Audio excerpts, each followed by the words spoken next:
ఏపీలో ఎన్నికల దిశగా విపక్ష టీడీపీ చర్చగా అడుగులు వేస్తోంది. దానికి సంబంధించిన బ్రేకింగ్ న్యూస్ చూస్తున్నాం. జనసేనతో పొత్తు పెట్టుకున్న టీడీపీ తమ ఉమ్మడి కార్యాచరణను బలంగా ప్రజల్లోకి తీసుకెళ్లాలని నిర్ణయించింది. ఈ క్రమంలో రా కదలిరా పేరిట టీడీపీ అధినేత చంద్రబాబు, జనసేనాని పవన్ కళ్యాణ్ ఈ నెల 5 నుంచి ప్రజల్లోకి వెళ్తున్నారు. ఈ పర్యటన షెడ్యూల్ను టీడీపీ రాష్ట్ర అధ్యక్షుడు కింజరాపు అచ్చెన్నాయుడు నేడు విడుదల చేశారు.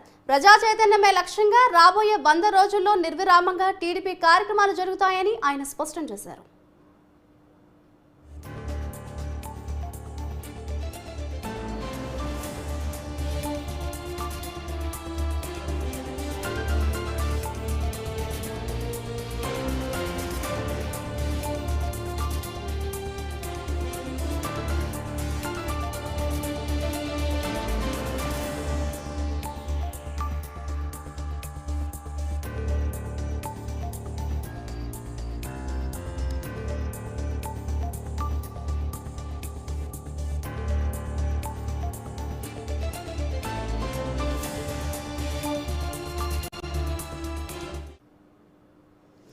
ఏపీలో ఎన్నికల దిశగా విపక్ష టీడీపీ చకచక అడుగులు వేస్తోంది. ఇదే అంశానికి సంబంధించిన మరింత సమాచారాన్ని మా ప్రతినిధి ప్రసన్న అందిస్తారు. ప్రసన్న, చెప్పండి, ఏపీలో ఎన్నికల దిశగా అటు టీడీపీ చకచక అడుగులు వేస్తున్నట్లుగా తెలుస్తోంది. టీడీపీ కార్యాచరణ ఏ విధంగా ఉంది? దీనికి సంబంధించిన అప్డేట్స్ ఏంటి? అంటే మాధురి కొద్దిసేపటి క్రితమే అచ్చెన్నాయుడు మాట్లాడారు. అదేవిధంగా సీట్లకు సంబంధించి కూడా టీడీపీలో చర్చ జరుగుతుంది.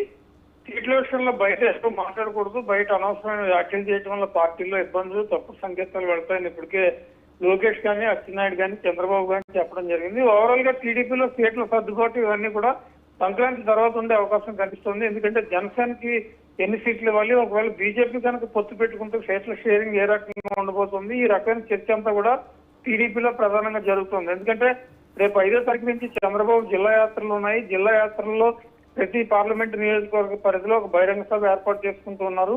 సామాజిక సమీకరణాలు, ఎవరెవరికి టికెట్లు ఇవ్వాలి, ఎవరైతే గెలవడానికి ఎక్కువ ఆస్కారం ఉంది, వైసీపీని ధీటుగా ఎదుర్కోగల నాయకులు గ్రౌండ్ లెవెల్లో ఎవరున్నారు, ఈ విషయాలన్నింటి మీద కూడా టీడీపీ ప్రత్యేకంగా ఫోకస్ పెట్టింది. దీంతో పాటు ప్రస్తుతం వైసీపీ చేస్తున్న సామాజిక సమీకరణాలను దృష్టిలో పెట్టుకుని కూడా టీడీపీ సీట్ల సర్దుబాటుకు సంబంధించి ఒక నిర్ణయం తీసుకునే అవకాశం కనిపిస్తుంది. కాబట్టి త్వరలోనే దీనికి సంబంధించి ఒక 10-15 రోజుల్లో కార్యాచరణ మొదలవుతుంది. దీనికి సంబంధించి అచ్చెన్నాయుడు కూడా ఇదే తరహా వ్యాఖ్యలు చేయడం జరిగింది. ఎందుకంటే ఎన్నికల సీజన్ మొదలు కావడంతో సీట్ల సర్దుబాటుకు సంబంధించి అన్ని పార్టీల్లో ప్రధానంగా చర్చ జరుగుతుంది. కాబట్టి వైసీపీలో కూడా ఇదే రకమైన ఈక్వేషన్స్ జరుగుతున్నాయి. టీడీపీలో కూడా దానికి సంబంధించి ప్రధానంగా చర్చ జరుగుతుంది.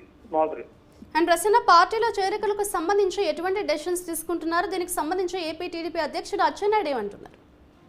అంటే అచ్చెన్నాయుడు చెప్పేది ఏంటంటే ప్రధానంగా దీనికి సంబంధించి ఒక కమిటీ స్క్రూటినీ చేస్తుంది, వరుసగా పరిశీలిస్తుంది. ఏ క్యాండిడేట్ ఎవరైతే బాగుంటుంది, గతంలో ఎవరు ఎంత ఫైట్ ఇచ్చారు, ఇవన్నీ కూడా దృష్టిలో పెట్టుకుని దీంతో పాటు జనసేనతో ఉన్న పొత్తులు కూడా ప్రధానంగా ఇంపార్టెంట్. ప్రధానంగా తూర్పు పశ్చిమ గోదావరి జిల్లాల్లో జనసేనతో ఉన్న పొత్తులకు సంబంధించి నిర్ణయం తీసుకునే అవకాశం ఉంటుంది. కాబట్టి పొత్తులను దృష్టిలో పెట్టుకుని కూడా సీట్ల సర్దుబాటు మీద ప్రత్యేకంగా కాన్సన్ట్రేషన్ పెట్టాల్సిన పరిస్థితులు అయితే మనకు కనిపిస్తున్నాయి.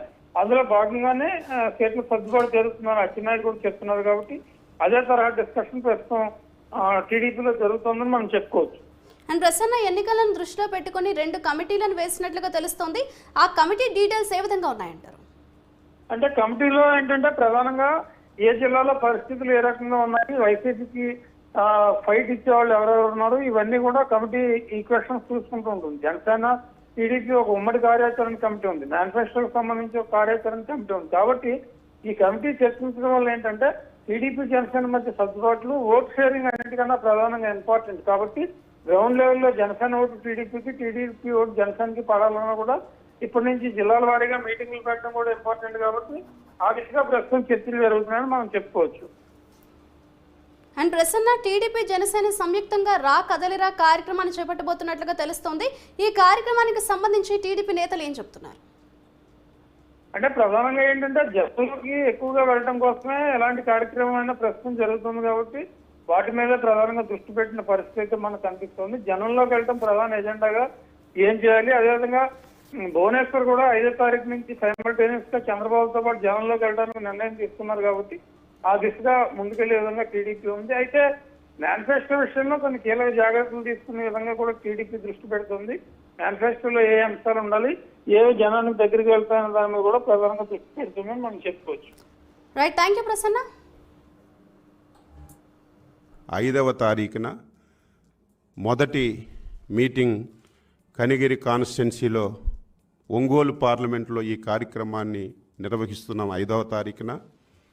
6వ తారీఖున విజయవాడ పార్లమెంటు తిరువూరులో, అదే రోజు సాయంత్రం నరసాపురం పార్లమెంట్ ఆచంటలో జరపాలని చెప్పి నిర్ణయించాం.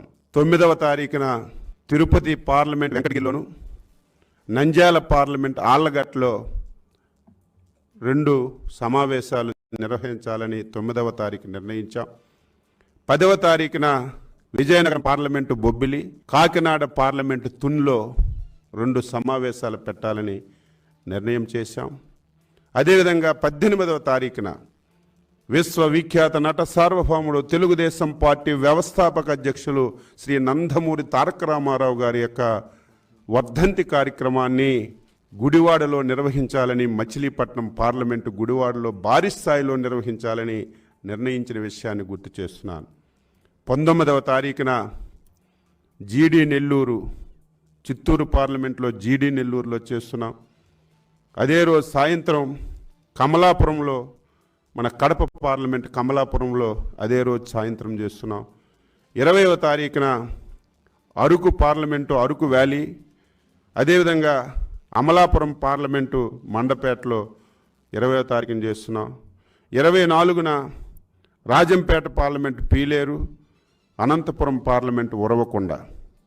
25వ తారీఖున నెల్లూరు పార్లమెంట్ కొవ్వూరు అసెంబ్లీలో, కర్నూలు పార్లమెంట్ పత్తికొండ అసెంబ్లీలో 25వ తారీఖున, 27వ తారీఖున రాజమండ్రి పార్లమెంటు గోపాలపురం, గుంటూరు పార్లమెంటు పొన్నూరు, 28వ తారీఖున అనకాపల్లి పార్లమెంటు మాడుగుల, శ్రీకాకుళం పార్లమెంటు టెక్కలి, 29వ తారీఖున ఏలూరు పార్లమెంటు ఉంగుటూరు, బాపట్ల పార్లమెంటు చీరాలలో ఈ సమావేశాలు పెట్టాలని నిర్ణయం చేసిన విషయాన్ని మీ అందరికీ ఈ సందర్భంగా గుర్తు చేస్తున్నాను. ఈ 5వ తారీఖు నుంచి 29వ తారీఖు వరకు ఈ కార్యక్రమాలన్నీ భారీ స్థాయిలో జరుగుతాయని